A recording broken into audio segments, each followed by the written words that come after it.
Shalom anak-anakku semua, selamat pagi. Semoga semuanya sehat dan selalu dalam lindungan Tuhan. Mari kita bersatu di dalam doa. Dalam nama Bapa dan Putra dan Roh Kudus, amin. Selamat pagi Tuhan Yesus. Terima kasih untuk kesehatan yang Tuhan berikan. Kami mau belajar. Berikanlah kami kepintaran dan kecerdasan, dan jadikanlah kami anak yang pandai dan baik budi. Terima kasih Tuhan, amin. Bapa kami yang ada di surga,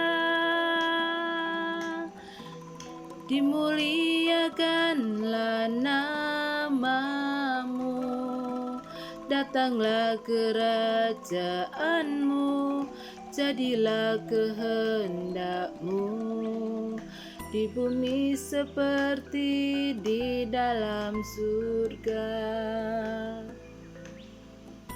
Berilah kami rezeki pada hari ini, dan ampunilah kesalahan kami, seperti kami mengampuni yang bersalah pada kami. Dan janganlah masukkan kami ke dalam pencobaan, tetapi bebaskanlah kami dari yang jahat. Dalam nama Bapa dan Putra dan Roh Kudus, amin. Suatu ketika di depan sebuah rumah terdapat sebuah tong sampah yang terbuka. Gerombolan lalat nampak terbang berpesta di atas tong sampah tersebut. Ada seekor lalat yang melihat pintu rumah terbuka lebar. Si lalat itu langsung menuju sebuah meja makan yang penuh dengan makanan lezat. "Saya bosan dengan sampah-sampah itu," kata si lalat. "Ini saatnya menikmati makanan segar," katanya. Setelah kenyang, si lalat bergegas ingin keluar dan terbang menuju pintu kaca saat dia masuk tadi. Namun, ternyata pintu kaca itu telah tertutup rapat. Si lalat hinggap sesaat di pintu kaca itu, memandangi kawan-kawannya yang melambaikan tangannya, seolah meminta agar dia bergabung kembali dengan mereka. Si lalat pun terbang di sekitar kaca, sesekali melompat dan menerjang kaca itu. Dengan tak kenal menyerah, si lalat mencoba keluar dari pintu kaca. Lalat itu merayap mengelilingi kaca dari atas ke bawah, dari kiri ke kanan, bolak-balik. Demikian terus dan terus berulang-ulang, hingga akhirnya nampak lalat itu terkulai lemas terkapar di lantai. Tak jauh dari tempat itu nampak serombongan semut merah yang sedang mencari makan. Dan ketika menjumpai lalat yang tak berdaya itu, serentak mereka mengerumuni dan beramai-ramai, menggigit tubuh lalat itu hingga mati. Kawanan semut itu pun mengangkat bangkai lalat yang malang itu menuju sarang mereka. Dalam perjalanan, seekor semut kecil bertanya kepada rekannya yang lebih tua, "Ada apa dengan lalat ini, Pak? Mengapa dia sekarat?" Semut yang lebih tua menjawab, "Oh, itu sering terjadi. Ada saja lalat yang mati sia-sia seperti ini. Sebenarnya mereka ini telah berusaha. Dia sungguh-sungguh telah berjuang keras berusaha keluar dari pintu kaca. Namun ketika tak menemukan jalan keluar, dia frustasi dan kelelahan hingga akhirnya jatuh sekarat dan menjadi menumpahkan malam kita." Semut kecil itu manggut-manggut, namun masih penasaran dan bertanya lagi, "Aku masih tidak mengerti. Bukannya lalat itu sudah berusaha keras, kenapa tidak berhasil?" Masih sambil berjalan dan memanggul bangkai lalat, semut tua itu menjawab, Lalat itu adalah seorang yang tak kenal menyerah dan telah mencoba berulang kali. Hanya saja dia melakukannya dengan cara-cara yang sama. Semut tua itu memerintahkan rekan-rekannya untuk berhenti sejenak, seraya melanjutkan perkataannya, namun kali ini dengan mimik dan nada yang lebih serius. Hai anak muda, ingatlah jika kamu melakukan sesuatu dengan cara yang sama, tetapi mengharap hasil yang berbeda, maka nasib kamu akan seperti lalat ini. Para pemenang tidak akan melakukan hal-hal yang berbeda, tetapi mereka hanya melakukannya dengan cara yang berbeda. Lihatlah anak muda, di atas pintu kaca itu terdapat lubang ventilasi udara. Jika lalat itu konsentrasi dan membuka pikirannya, maka ia akan berhasil keluar. Dari cerita tersebut, kita dapat melakukan evaluasi pada diri sendiri. Apa yang menyebabkan kegagalan atau faktor hidup Anda berjalan di tempat atau tanpa kemajuan? Kenalilah sumber-sumbernya. Semakin Anda mampu merinci faktor kegagalan, maka semakin tajam Anda mencari solusinya, yang pastinya dengan cara yang berbeda. Pada waktu John F. Kennedy kalah dalam suatu pemilihan untuk merebutkan kursi calon wakil presiden Amerika pada tahun 1956. Dalam kegagalan tersebut, dia tidak putus asa dan tidak berhenti, tetapi sebaliknya ia berkata, "Sekarang kita sudah mengetahui kesalahan-kesalahan yang kita perbuat dan mengetahui apa yang harus kita perbuat untuk menang pada pemilihan yang akan datang. Kita akan melaksanakan pekerjaan yang besar itu lagi." Dan akhirnya pada pemilihan tahun 1960, Kennedy memenangkan. Bukan lagi wakil presiden yang ia menangkan, melainkan ia memenangkan sebagai presiden termuda Amerika Serikat. Nah sobat, semoga kisah dari lalat dan semut tadi dapat menginspirasi sobat semua. Ikuti terus video dari Celah Terang, inspirasi dahsyat rahasia pola pikirmu. Kakek. Ini adalah gambar seorang kakek. Kakek yang suka membaca koran. Kakek senang sekali membaca. Kakek. K A K K E K K kakek.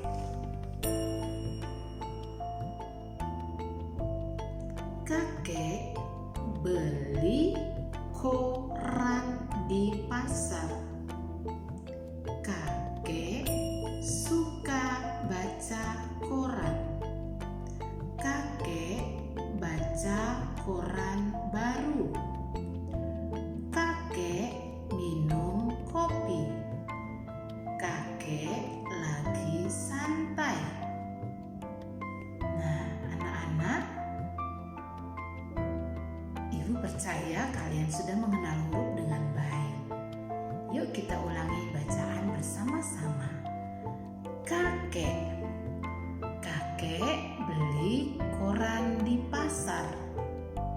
Kakek suka baca koran. Kakek baca koran baru. Kakek minum kopi. Kakek lagi santai. Nah, anak-anak, kakek suka membaca. Yang dibaca kakek adalah koran. Dan koran yang dibaca kakek adalah koran yang baru.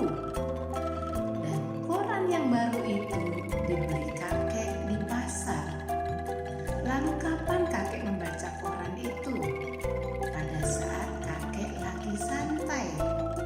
Jadi sambil nyantai kakek membaca koran.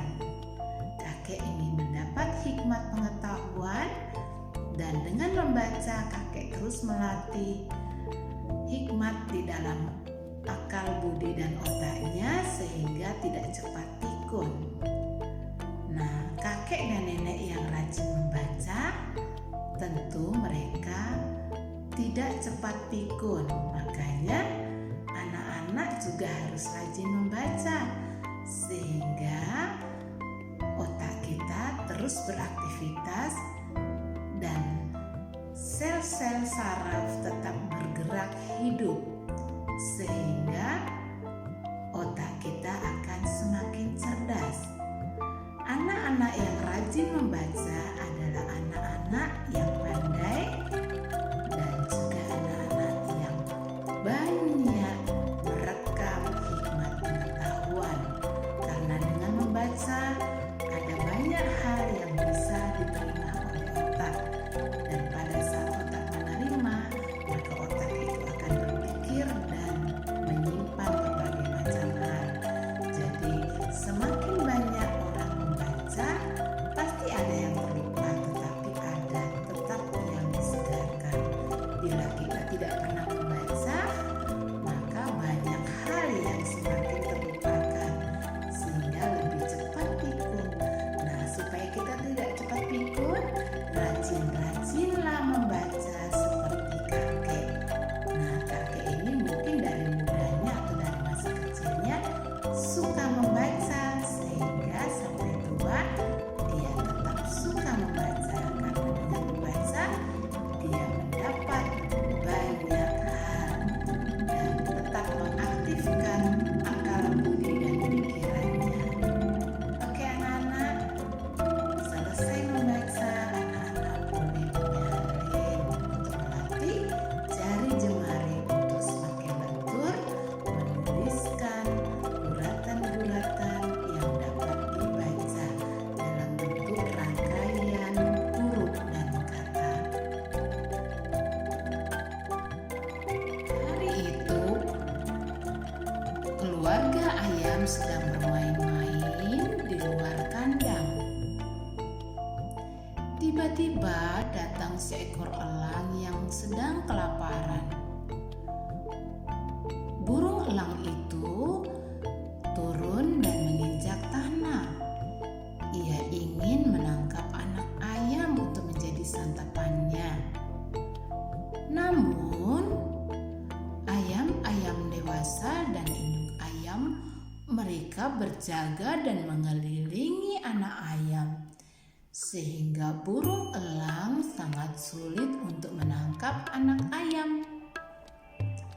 Akhirnya, si burung elang tidak dapat menangkap anak ayam itu karena anak ayam itu dijaga oleh ayam-ayam dewasa dan induk ayam. Nah, anak-anak pun harus berhati-hati bila bermain di luar, sebab bila kita bermain di luar banyak masalah yang akan kita hadapi. Mungkin ada kendaraan yang lewat yang mungkin tidak melihat kita dan bisa saja menyeruduk kita. Dan mungkin juga ada binatang atau ada orang jahat. Tetapi sebagai anak-anak Tuhan, selain melindungi diri, Tugas bina diri anak-anak, menyikat kita nyanyikan lagu. Setelah itu anak-anak harus berhati-hati ini. Goodbye, gosok lagi gigimu, selalu setiap hari. 7 kali berputar, janganlah ubah. Dari atas sampai everyone, 7 kali berputar, gosok lagi boy, janganlah sia-siamu.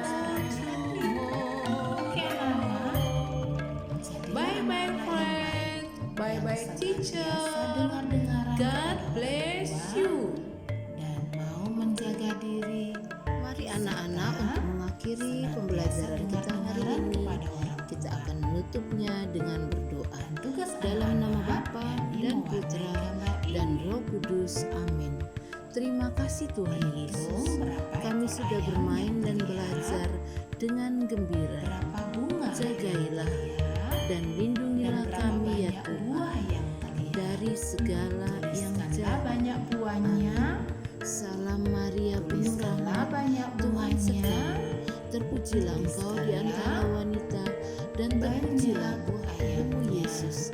Santa Maria Maria Bunda Allah, doakanlah kami yang berdosa ini, sekarang dan waktu kami mati. Amin. Santa Teresia, doakanlah kami. Amin.